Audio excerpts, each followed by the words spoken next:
आप देख रहे हैं एसीआई न्यूज, भ्रष्टाचार और जुर्म के खिलाफ हर पल आपके साथ।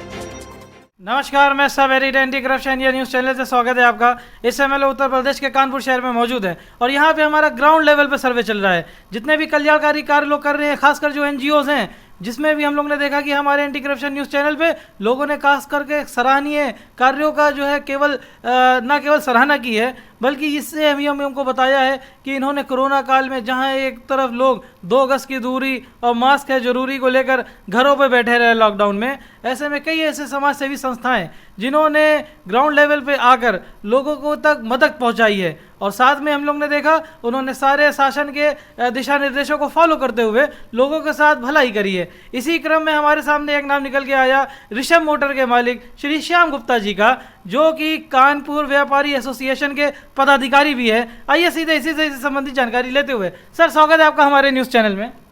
Thank you sir. जैसे कि सर यहाँ पे हमने जितने भी खास करके आपके करीब के पड़ोसियों से भी बात करी और हमने उनसे जाना तो उन्होंने बताया कि किस प्रकार से आपने न केवल भोजन का वितरण किया है बल्कि लोगों तक तमाम दवाइयों को भी उपलब्ध कराया है, और भी आपने क्या कल्याणकारी कार्य किए हैं आप हमारे चैनल के माध्यम से जनता को बता सकते हैं। जैसे कि ये महामारी आई है, भगवान ना करे, अल्लाह ना करे कभी दोबारा हम सबको देखने को मिले। मैंने ऐसा दिन कभी नहीं देखा है और मैं मुझसे जो हो सका है अपने बीवी बच्चों की ना परवाह करते हुए गैस वितरण के लिए हमने जी जान लगा के, क्योंकि गैस तो मिल रही थी लेकिन सिलेंडर नहीं मिल रहा था। तो कोई सिलेंडर 20,000 का, 25,000 का, 30,000 का, मेरे पास 2-2.25 लाख रुपए जो तैयार था, मैंने सब 10 सिलेंडर खरीद के सबके घर में गैस पहुंचाना लाना। चूँकि मेरे पास खुद की अपनी गाड़ी थी, ड्राइवर नहीं था, अपने हाथ में ग्लव्स पहन के ले जाना, लोगों को देना, उनको लगाना उन पे, फिर गैस भरवा के देना। जितना हमसे 8-9 दिन में जितना मैं कर पाया उतना कार्य किया, क्योंकि मेरी बीवी ये कहने लगी कि मैं हाथ जोड़ रही हूँ, तुम ये भी तो देखो, मेरे भी 2 बच्चे हैं, हम भी तुम्हारे सारे हैं। हमने कहा अगर हम चले भी जाएंगे तो 50 आदमी बच जाएंगे, तो एक आदमी जाने से फ़र्क नहीं पड़ेगा।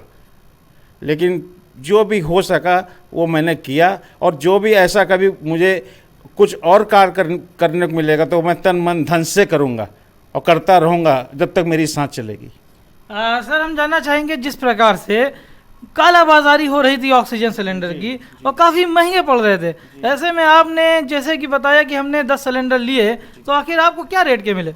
देखिए, पहले तो हमको जो पंकी गैस के मालिक हैं धीरज जी, पहले तो उनके यहाँ सही 24,000 का हमें पेयर मिल गया, 2 मिल गए।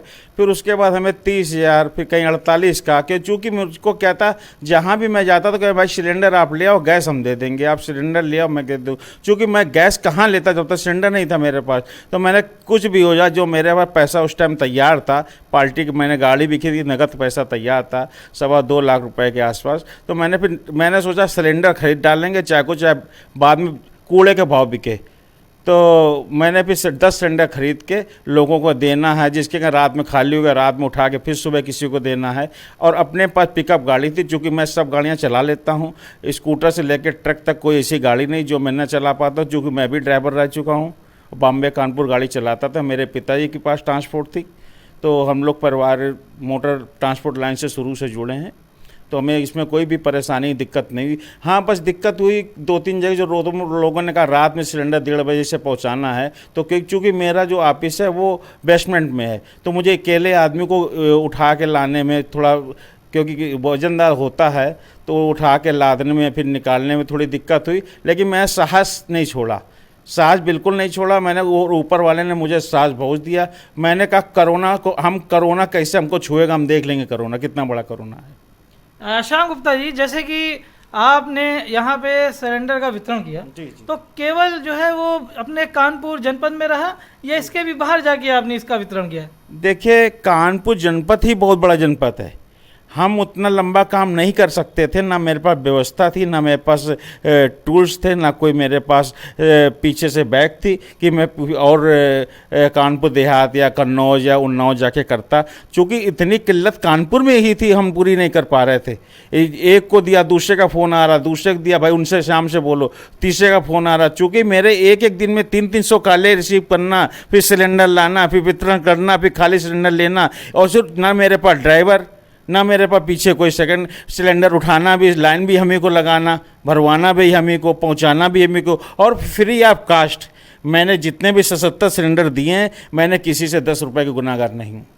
निश्चित रूप से हमने जब यहाँ पे ग्राउंड लेवल पे लोगों से पूछा तो सभी ने आपका आभार व्यक्त किया।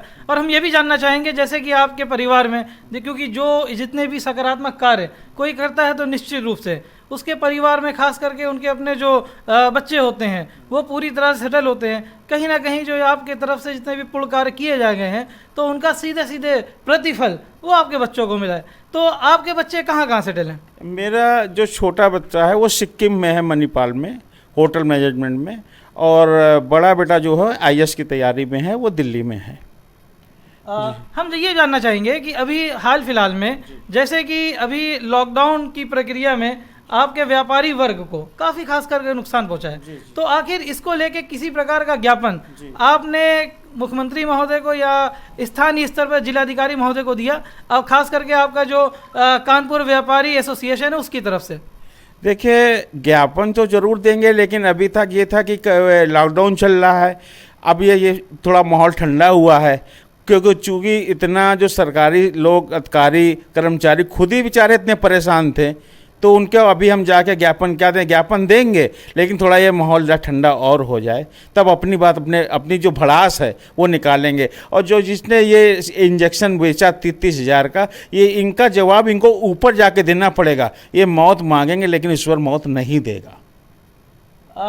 आपकी जो खास करके इधर व्यापारी वर्ग है, यहाँ के ऊपर जितने भी दिक्कतों का सामना करना पड़ा, आखिर आप हमारे चैनल के माध्यम से शासन को अपनी किन किन परेशानियों से अवगत कराना चाहते हैं?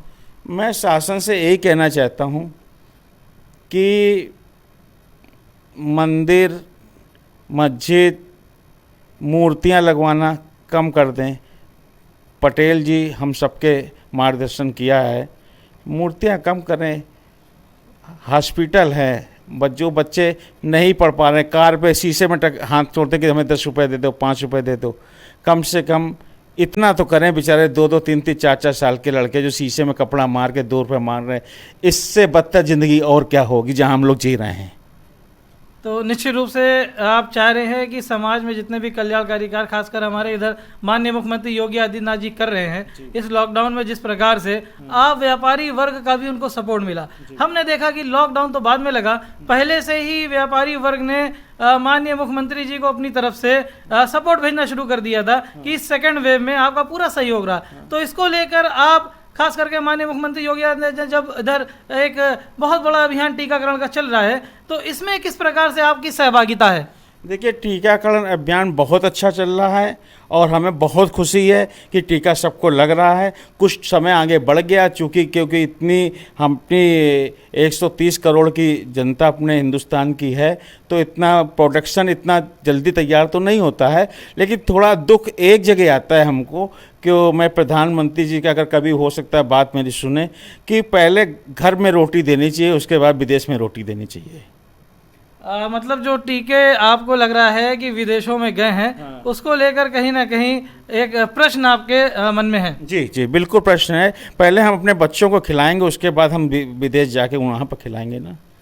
तो मेरा बच्चा अगर भूखा रहे, हम विदेश जाके बच्चों को खिलाएं, तो ये तो नाइंसाफ़ी है ना भाई साहब। निश्चित रूप से आपने जो बात कही है, हम अपने चैनल के माध्यम से शासन प्रशासन को, खासकर जनता से, ये एक प्रश्न है और निश्चित रूप से हर एक को इस पर विचार करना है कि जिस प्रकार की इस वक्त जो है समसामयिक स्थिति है, अंतर्राष्ट्रीय स्तर पर और राष्ट्रीय स्तर पर यदि इसका तुलनात्मक रूप से हम इसका देखें क्या असर पड़ा है, तो निश्चित रूप से कहीं ना कहीं एक जो हमारा हेल्थ सेक्टर है उसके ऊपर काफ़ी दबाव पड़ा। देखिए दबाव तो पड़ा, चूंकि इतना उस टाइम क्राइसिस चल रहा था कि आदमी सोच नहीं पाता मैं कहाँ जाऊँ, जिस हॉस्पिटल में जाओ बेड नहीं, जिस हॉस्पिटल में बेड नहीं, आदमी करे तो क्या, रोड में गैस थोड़ी लगवाएगा, और रोड में कौन लगा दे गैस। तो इतनी जनता मरी भाई साहब, सिर्फ इतनी जनता मरी है। अगर यही पहले से व्यवस्था की होती कि हो सकता है ये दोबारा कोरोना काल में आ जाए, तो भाई साहब ये जनता इतनी नहीं मरती जितनी जनता कानपुर की मरी है, त्रस्त हो गई जनता। अंत में निश्चित रूप से हम चाहेंगे कि आप हमारे चैनल के माध्यम से जनता को कोई संदेश दें। मैं सिर्फ अपने प्रिय मुख्यमंत्री योगी जी को एक संदेश देना चाहता हूँ। वो जितने भी काम कर रहे हैं सब सराहनीय काम कर रहे हैं, सिर्फ एक काम कर दें, जो जब हम लोग कार रोकते हैं, चौराहों पे खड़े होते हैं, जो बेचारे छोटे छोटे बच्चे कपड़े भी नहीं पहने हैं तन में और शीशा मारते हैं, 1 रुपये 2 रुपये मांगते हैं, सिर्फ पूरे उत्तर प्रदेश देख रहे हैं, इन बच्चों का गोद दिला के लिए कोई ऐसी व्यवस्था कर दें, कम से कम वो बच्चे रोड पे नंगे पैर, शीशे तो ना मारें, हाथ शीशे में मारते हैं, क्या कहीं भी मैसेज जाता है अपना तो कितना लोग देखते होंगे, क्या ये हिंदुस्तान है। बहुत बहुत धन्यवाद हमसे जुड़ने के लिए। Thank you so much. तो इन्होंने अपने बेबाकी से राय रखी, अपने विचार व्यक्त किए, और निश्चित रूप से हम शासन प्रशासन चाहेंगे कि जो बातें इन्होंने कही उसकी ओर थोड़ा ध्यान दें, उसे संज्ञान में लें, और जिस प्रकार से अनाथ बच्चे खास करके हम लोग देख रहे हैं कि रोड पे इधर उधर दर बदर की ठोकर खा रहे हैं, तो उनको कहीं ना कहीं बसाने का एक व्यापक रूप से योजना चलाई जाए। और ख़ास करके जितने भी हम देख रहे हैं, ना केवल कानपुर में बल्कि प्रदेश स्तर पर जहां कहीं भी हमारी anti corruption India news channel के कार्यालय हैं, हम सीधे सीधे जनता से, खासकर अपने दर्शकों से ये अपील करते हैं कि आप अपने करीब कहीं भी भ्रष्टाचार से संबंधित कोई भी जानकारी आपके समक्ष आती है तो आप हमारे न्यूज़ चैनल में उसकी सीधे रिपोर्ट करें, और निश्चित रूप से शासन प्रशासन सीधे उसको संज्ञान में लेगा। जी बताएं। एक बात मैं आपसे और कहना चाह रहा हूँ, मैं 200 बच्चों का, ज़्यादा तो बड़ा जितना भाई मेरे पास व्यवस्था है, 200 बच्चों को मैं एक स्कूल बना रहा हूँ, नर्सरी से लेकर 5 तक। अभी मैंने नई 2 बसें ली हैं बच्चों को घर से लाने और ले जाने के लिए, क्योंकि छोटी बसें हैं, गांव में इतनी चौड़ी रोड तो होती नहीं है। तो वो बच्चों मेरे क्या होगा, जो स्कूल खुलेगा वो इंग्लिश मीडियम के हिसाब से ही होगा। है गांव में स्कूल, लेकिन उसमें पूरी पढ़ाई इंग्लिश मीडियम की होगी, क्योंकि ज़माना अब इंग्लिश मीडियम का ही है। तो मैं जो अपने मेरे गरीब बच्चे हैं, जो मतलब किसान के बच्चे हैं, बढ़ई के बच्चे हैं, पुताई वाले के बच्चे हैं, राजमिस्त्री के बच्चे हैं, रिक्शे वाले के बच्चे हैं, जितने भी बच्चे हैं, तो वैसे स्कूल में पढ़े कि हाँ लगे हम कि इंग्लिश मीडियम में पढ़ें। और मेरे यहाँ जो भी एडमिशन होगा सिर्फ 50 रुपये का होगा ना, उसमें ड्रेस भी फ्री है, कापी किताबें बैग भी फ्री है, ज्योमेट्री बॉक्स भी फ्री है, और एक टाइम का लंच भी फ्री है, और ले जाना लाना भी फ्री है। जब तक मेरी सांस रहेगी तब तक स्कूल बंद नहीं होगा। क्या नाम रखा है स्कूल का? मेरी माँ का नाम था, क्योंकि चूँकि मेरी माँ पढ़े लिखे नहीं थी, अंगूठा लगाती, उनका एक ही सपना था कि मेरा एक स्कूल खुल जाए, श्रीमती राज दुरारी, जो इस दुनिया में नहीं है।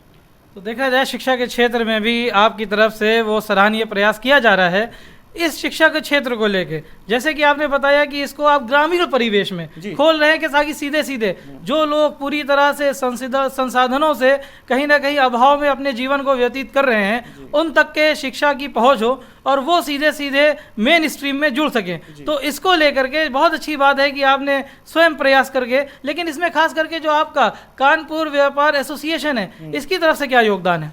कानपुर व्यापार एसोसिएशन नहीं है, कानपुर हम लोग का परिवार है, व्यापारी एसोसिएशन। हम लोग सब भाई हैं, और हम सब एक एक हाथ बाजू पकड़े हुए हैं, किसी का ढीला नहीं होने देते हैं, चाहे वो पैसे से हो या तन मन से हो, किसी तरह से हो। हम लोग, ये मेरा परिवार है, कोई छोटा भाई है, कोई बड़ा भाई है, हम एक दूसरे का अदब करते हैं और ज़िंदगी भर करते रहेंगे। मेरा एक बहुत बड़ा मजबूत संगठन है।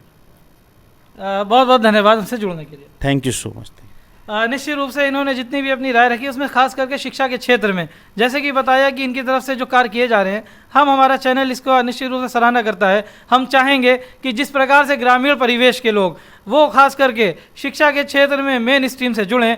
और उसमें से भी हमने देखा कि बच्चे जो है जब आईएएस और पीसीएस बन के निकलते हैं, डॉक्टर इंजीनियर बन के निकलते हैं, तो हमारा खास करके भारत का जो हम एक आइडिया ऑफ इंडिया की बात करते हैं वो सबल होता है, सुदृढ़ होता है, क्योंकि हमारे नवीन भारत का जो भविष्य है वो उन्हीं के कंधों पे है। बाकी भी खबरों के लिए हमारे राष्ट्रीय और अंतर्राष्ट्रीय स्तर की बने रहें एसीआई न्यूज़ के साथ। तब तक के लिए धन्यवाद। जय हिंद। सब्सक्राइब करें हमारे YouTube चैनल को और बने रहें हमारे साथ।